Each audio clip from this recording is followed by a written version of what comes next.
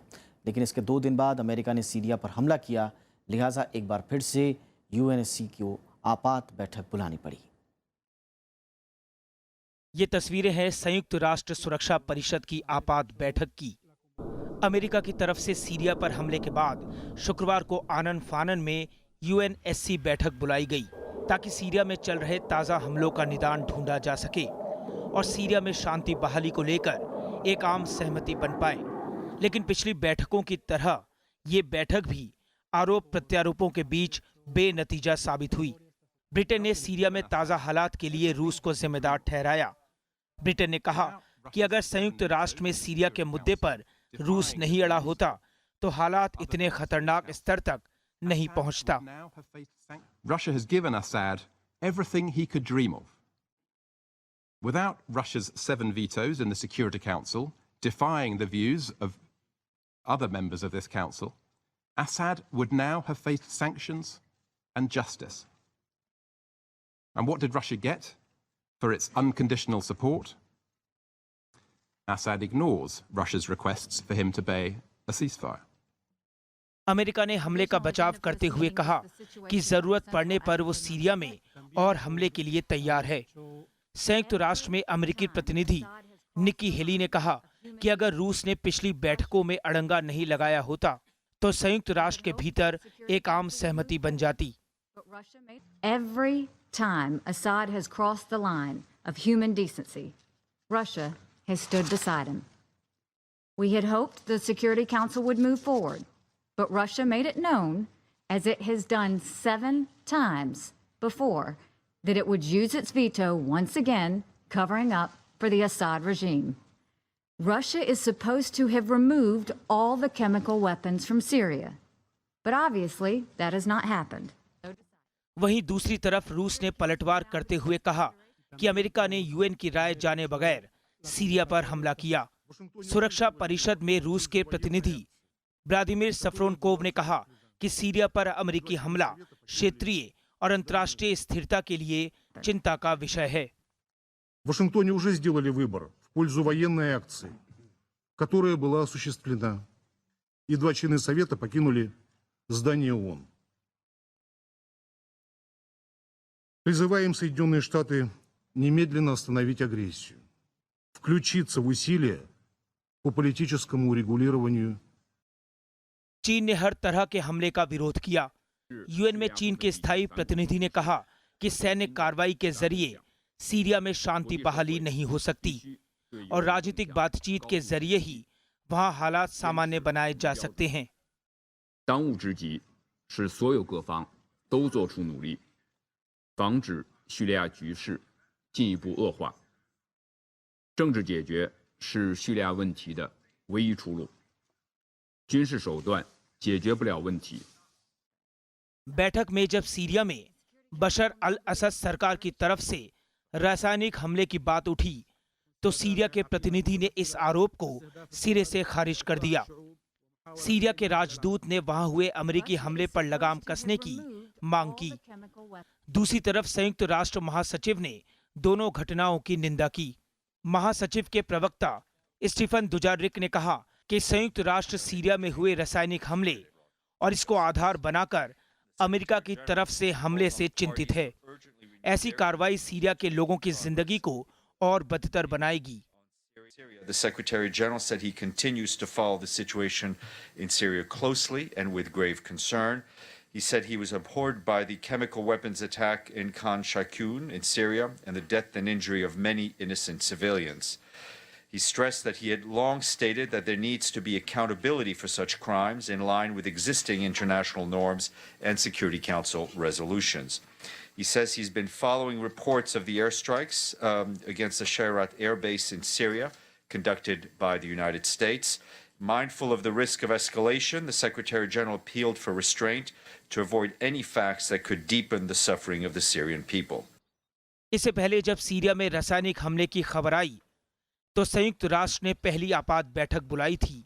बैठक के पहले ही दिन अमेरिका ने साफ कर दिया कि अगर इदलिब प्रांत में हुए हमले पर यूएन कार्रवाई नहीं करता तो अमेरिका अपने स्तर पर कदम उठाएगा। अमेरिका ने इस हमले के लिए सीधे सीधे सीरिया के राष्ट्रपति बशर अल असद को जिम्मेदार ठहराया था। अमेरिका ने रूस पर आरोप लगाते हुए कहा था कि जब तक रूस असद सरकार को शह देना बंद नहीं करता तब तक सीरिया में हालात सामान्य नहीं होंगे। बैठक में उस वक्त रूस ने अमेरिका के आरोपों को पूरी तरह खारिज कर दिया था। रूस ने रासायनिक हमले के लिए आतंकवादी संगठन अल नुसरा को जिम्मेदार ठहराया था। रूस ने पूरे मामले की जांच की मांग की थी। संयुक्त राष्ट्र की बैठक में इसके बाद एक बार फिर रूस और बाकी पश्चिमी देश आमने सामने आ गए और बैठक में कोई नतीजा नहीं निकल पाया। Bureau report, Rajya Sabha TV. बीते 5 साल में शायद ही कोई दिन गुजरा जब सीरिया की सरजमीन पर खून न बहा हो। 2011 में शुरू हुआ सरकार विरोधी आंदोलन धीरे धीरे हथियारबंद जंग में तब्दील हो गया। आइए जाते जाते आपको दिखाते हैं कि सीरिया में कौन कौन से गुट सक्रिय हैं और क्या है असली संकट। इजाजत दीजिए। सीरिया में ये तस्वीरें रोजाना देखने को मिल रही हैं। 2011 में जब सरकार विरोधी आंदोलन शुरू हुआ तो धीरे धीरे वो हथियारबंद गिरोह में तब्दील होते चले गए। यहाँ से सीरिया की असल मुश्किल की शुरुआत हुई।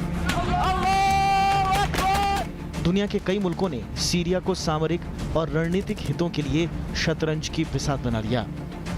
कुछ देश सरकार के साथ खड़े हो गए तो कुछ देश विरोधियों के खेमे में चले गए। बीच में पिसता रह गया तो सिर्फ सीरिया। धीरे धीरे यहाँ का राजनीतिक संकट दुनिया भर के लिए परेशानी का सबब बन गया। लेकिन गुटबाजी आज भी जारी है। एक और अमेरिका, ब्रिटेन, फ्रांस और उनके क्षेत्रीय सहयोगी सऊदी अरब, तुर्की और कतर खड़े हैं जो किसी भी कीमत पर सीरिया के राष्ट्रपति बशर अल असद को हटाना चाहते हैं। तो दूसरी ओर राष्ट्रपति असद के पक्ष में ईरान, रूस, बाथ संगठन और लेबनान के हिजबुल्लाह लड़ाके खड़े हैं। इन देशों के आमने सामने आने से कई बार अंतर्राष्ट्रीय संकट पैदा हो गया। रूस के लड़ाकू विमान को जब तुर्की ने मार गिराया तो ऐसा लगा कि मामला सीरिया की सरहद के पार पहुंच गया है। नाटो देशों और रूस के बीच तनातनी चरम पर पहुंच गई। असद विरोधी गुटों में जो संगठन शामिल हैं उनमें फ्री सीरियन आर्मी, अल कायदा का सीरियन चैप्टर अल नुसरा फ्रंट, जैश अल जनूब, जैश अल शाम, इस्लामिक फ्रंट, जैश अल नस्र बेहद अहम हैं। इन संगठनों को अमेरिका सहित नाटो देशों का समर्थन हासिल है। सीरिया और उसके सहयोगी देशों का मानना है कि ये तमाम संगठन चरमपंथी मिजाज के हैं। लिहाजा सरकार अगर अपदस्थ हुई तो सत्ता की कुंजी चरमपंथियों के हाथों में चली जाएगी। इन तमाम गुटों के बीच में सीरिया में एक ऐसे संगठन ने दस्तक दी जो आज पूरी दुनिया में दहशतगर्दी के लिए बदनाम है। ISIS नाम के संगठन ने जल्द ही सीरिया के बड़े हिस्से पर कब्जा कर लिया। अमेरिका और सहयोगी देशों का दावा है कि असद सरकार की हिंसक कार्रवाई ISIS की पैदाइश के लिए जिम्मेदार है, जबकि रूस और ईरान का आरोप है कि नाटो देश जो हथियार और ट्रेनिंग दे रहे हैं उससे ISIS मजबूत हो रहा है। बशर अल असद सरकार का भी आरोप है कि ISIS के पास वही हथियार हैं जो अमेरिका और नाटो देशों ने सरकार विरोधी गुटों को दिए हैं। धीरे धीरे नाटो देशों ने ISIS के खिलाफ मुहिम शुरू की तो दूसरी तरफ असद सरकार और सहयोगी मुल्क यानी रूस और ईरान ने भी ISIS पर बम बरसाने शुरू कर दिए। ISIS को लेकर दोनों गुटों का दावा है कि वो इसके खिलाफ लड़ रहे हैं, लेकिन दोनों ही गुट एक दूसरे की नीयत पर भी सवाल उठाते रहे।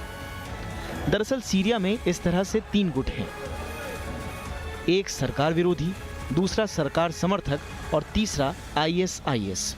इनमें सिर्फ ISIS एक ऐसी कड़ी है जिस पर सरकार विरोधी और सरकार के समर्थन में खड़े गुट दोनों ही हमलावर हैं। लेकिन सीरिया की राजनीति जिस करवट बैठी है उसमें ISIS के हौसले पस्त होते नहीं दिख रहे। दिलीप खान, राज्यसभा टीवी।